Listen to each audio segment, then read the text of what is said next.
I cannot express how much this opportunity means to me. See, the last time I stood on a stage, I was singing the Star Spangled Banner for my high school graduation, which in about 2 weeks will be 20 years to the day. My mind's a little blown.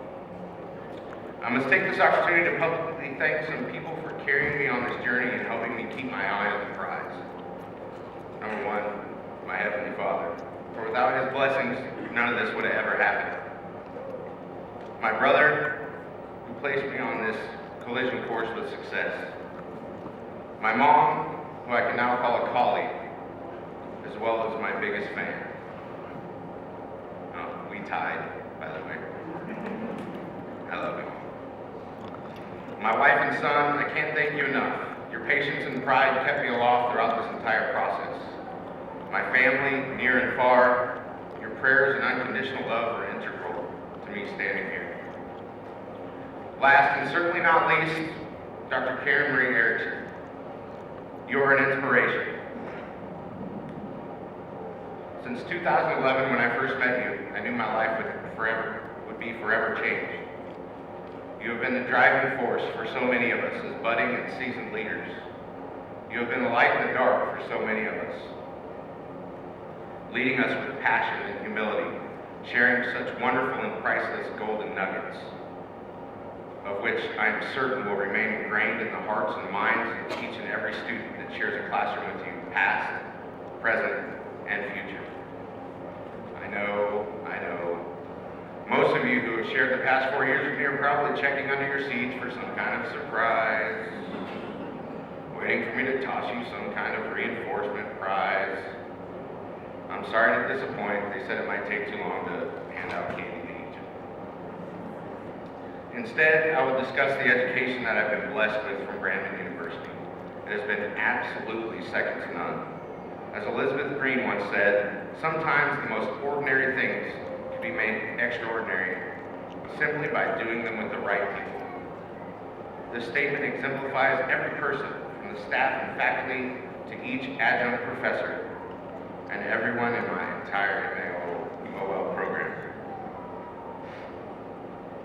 This has been an awesome pleasure, sharing this experience with each of you.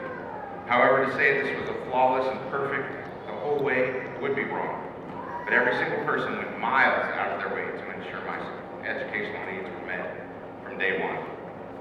As I wrote this speech, I thought of all the ways I could inspire every person in the theater.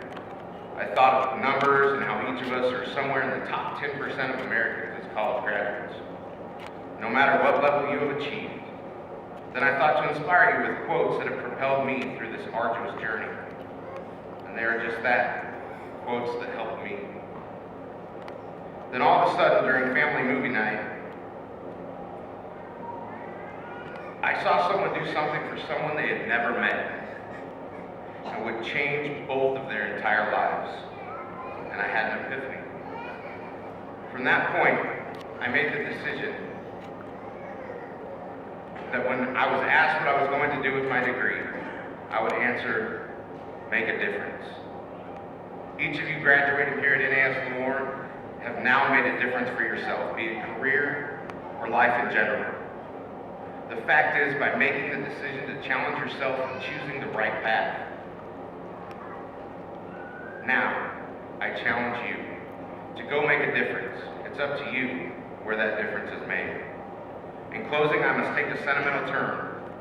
In January 2011, I began a journey into the unknown, a journey that I described in my very first paper at Brandman University. Through the words of Robert Frost. Two roads diverged in a yellow wood, and sorry I could not travel both, and be one traveler. Long I stood and looked down one as far as I could to where it had been in the undergrowth. This poem I felt fit my new beginning perfectly, as it could for anyone that was at their own crossroads in life. And today, as I stand in front of you, I can bring closure to this chapter as Robert Frost did. I shall be telling this with a sigh, somewhere ages and ages hence. Two roads diverged in a wood, and I took the one less traveled by, and that has made all the difference. You all have made the difference for me. Thank you to the warriors among us who took the oath and wear the uniform and protect the freedom we have to continue our education. You are all heroes. Thank you to the professors who take the time to share their passion, all of you. God bless and good luck. The future is yours. Skeeter! Thank you, Skeeter. Congratulations. Now we get to enjoy a musical selection. I see Crystal Richards making her way up to the stage. Ladies and gentlemen, it's Crystal Richards.